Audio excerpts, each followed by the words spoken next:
Hai, dengan Nineta lagi di sini. Akhirnya video ini jadi juga.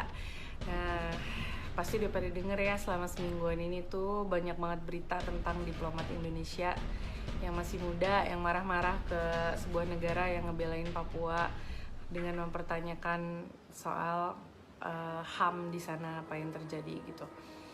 Nah, ini disclaimer ya, ini adalah opini pribadi gue aja gitu.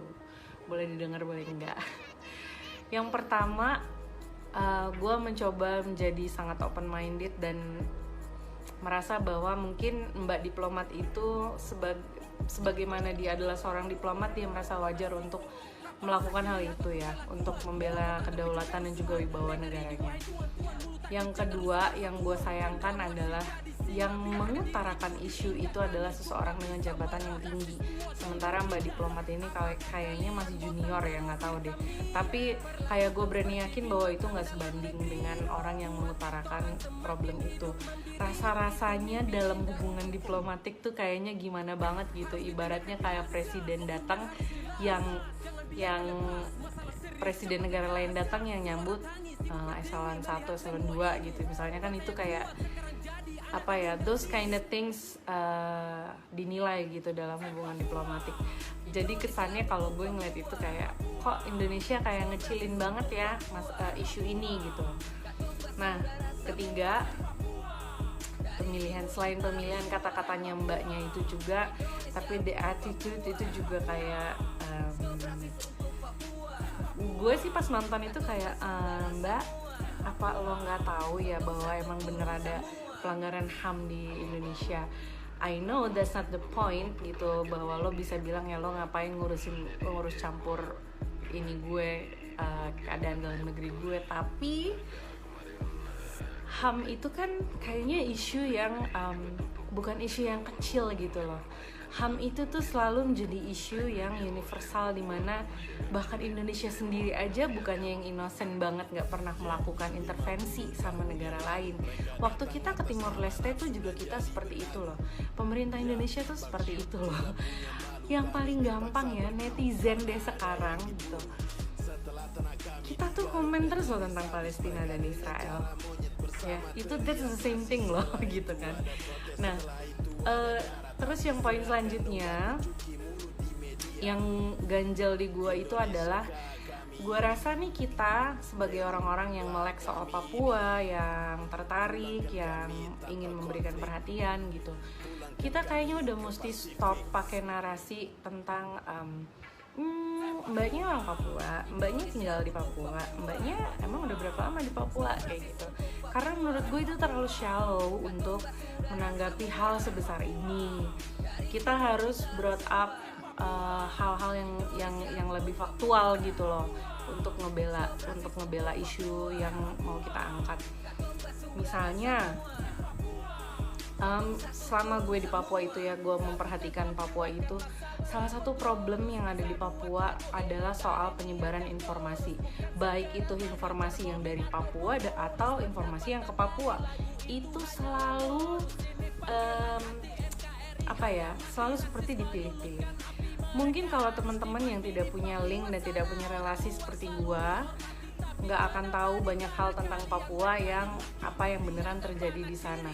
Yang mereka tahu bahwa coba deh perhatiin deh, netizen tuh pasti kalau ngomongin, ya lihat aja sekarang kan Jokowi udah ngebangunin infrastruktur di sana, udah ngebangunin jalan.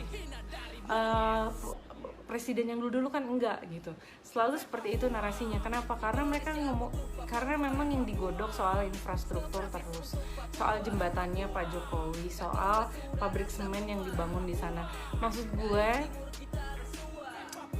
itu, padahal banyak banget nih kejadian yang ada yang benar-benar terjadi di Papua. Tapi kalau when it comes to kerusuhan atau berantem, selalu yang dinaikin beritanya pun selalu tentang berapa banyak aparat yang menjadi korban, berapa banyak orang Indonesia asli yang menjadi korban, pendatang yang menjadi korban. Tapi when it comes to orang asli Papua, OAP yang menjadi korban, yang terkena akibat itu jarang banget loh. Beritanya cepet banget tenggelam. Misalnya, gue yakin berani taruhan teman-teman gue yang di luar Papua nggak banyak tahu tentang pengungsi masalah Dunga kemarin masih terkatung-katung di daerah. Begitupun tentang pastor yang beberapa hari lalu ditembak, diduga dilakukan oleh TNI atau polisi gitu. Katanya diduganya seperti itu. Belum lagi soal berapa tahun lalu pas Natal anak muda, anak di bawah umur ditembakin, itu juga gue yakin pada nggak tahu. Nah, mari kita membawa isu yang seperti itu, bahwa orang Papua nih merasa seperti dibungkam mulutnya. Orang Papua itu nggak pernah mendapatkan kesempatan benar-benar untuk memberitakan apa yang ada terjadi di negerinya mereka. Jadi kalau mau dipikir-pikir ya wajar gitu loh. Kalau gue wajar orang Papua itu nyari ally kesana kemari, termasuk ke negara Vanuatu itu, untuk tolong dong sampein biar dunia luar lihat apa yang terjadi sama kita. Karena dari negara Indonesia sendiri mungkin nggak pernah mengakomodir itu secara tepat gitu loh. Tidak pernah memberikan panggung, tidak pernah memberikan mic, tidak pernah memberikan lampu sorot yang sesuai, yang benar-benar apa yang mereka ingin bicarakan di kepada dunia luar gitu. Jadi ya wajar aja gitu. Sebenarnya sesimpel itu ya. Jadi kalau gue bilang mari deh kita pakai isu-isu yang seperti ini lagi gitu untuk diangkat. Pada saat dia orang marah-marah sama kita, ayo kita lemparin aja pakai fakta. Ini sesuatu yang common sense. Lu buka mulut gue untuk ngomong ke sana, ya pasti gue akan ngadep ke kanan, gue cari orang di kanan siapa yang bisa nyampein gitu loh. Se-helpless itu kalau menurut gue. Terus selanjutnya nih ya, yang membuat gue enak banget hari ini adalah gue baca soal komentar-komentar netizen itu di Instagramnya negara Vanuatu. Oh my god, coming from a bunch of people yang mati-matian ngebelain Palestina dan Israel, yang ngebelain mati-matian soal Palestina itu. Lu tahu nggak sih, lu tuh lagi melakukan hal apa ya? Lu lagi melakukan hal yang sama sebenarnya. Ini nih sama. Papua ini adalah Palestina yang ngebelain gitu loh. Mereka ini merasa terjajah sama kita. Mereka ini merasa ditekan.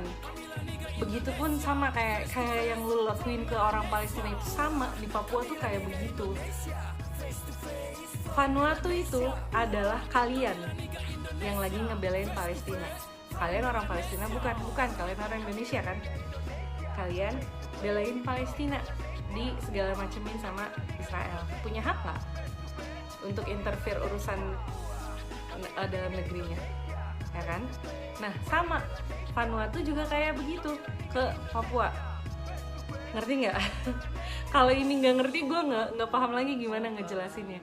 Jadi coming from you yang mati-matian bikin hashtag Save Palestina dan lain-lain, guys, please, you guys look so stupid.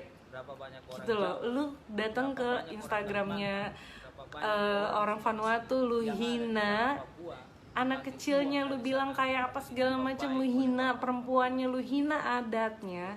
Lu tahu nggak kenapa Vanuatu itu ngebelain Papua? Karena mereka merasa mereka satu ras, mereka satu rumpun, gitu loh. Ya, pada saat lu menghina orang Vanuatu yang notabene secara fisik 11-12 sama orang Papua, menurut lu sentimen apa yang akan keluar dari orang Papua? Sentimennya positif atau negatif? Ini mukanya sama, lu ledek-ledek, ya kan? Ini nggak usah ngomongin yang dalam-dalam deh, yang segampang itu aja. Lu koar-koar Papua milik Indonesia, tapi lu ngelakuin itu, gitu loh. Ini cuman kayak anak kecil yang nggak mau kehilangan mainan. Ini punya gue gitu doang. Lu nggak pernah nggak sih dengerin bener-bener orang Papua tuh maunya apaan? Gitu loh. Apa sih yang mereka bener-bener rasain gitu. Gue tolong jangan don't come for me soal Palestina. Tadi gue omongin ya, gue 7 kali mencoba mendaftar untuk jadi relawan di Gaza, tapi gagal karena gue sakit. 7 kali gue masukin proposal untuk bisa pergi ke sana, bahkan sekali pernah pakai duit gue sendiri tapi nggak bisa. Segitunya gue mau ngebelain Palestina ya. Jadi don't come for me untuk masalah Palestina itu. Gue akan tanya balik, lu udah ngapain? Gitu, lu udah ngapain ya? Nah jadi ya teman-teman, nggak usah jempol lu nggak usah terlalu enteng ngata-ngatain Filipina, karena lu sedang melakukan hal Filipina deh jadinya untuk ngata-ngatain orang-orang Vanuatu, karena lu sedang mengintervensi juga atas apa yang terjadi di Palestina, karena lu sedang melakukan apa yang dilakukan sama orang-orang Vanuatu.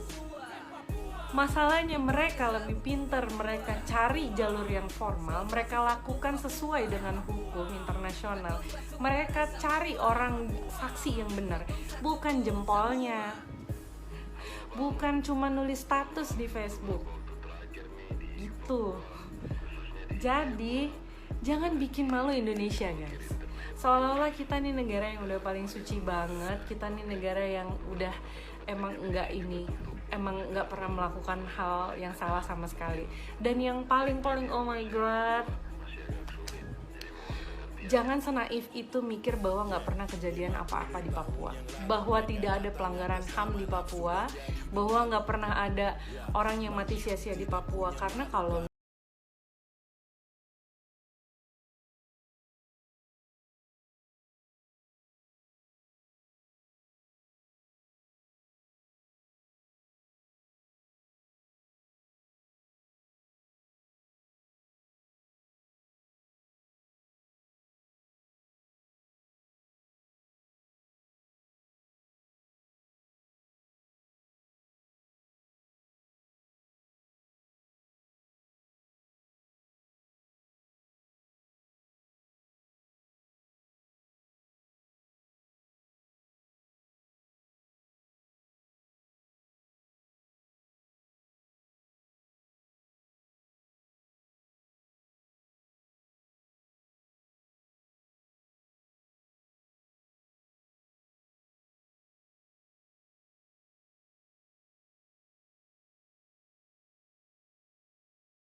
netizen bego-bego yang menghina itu, gue nggak tahu deh, itu nggak ada obat kayaknya.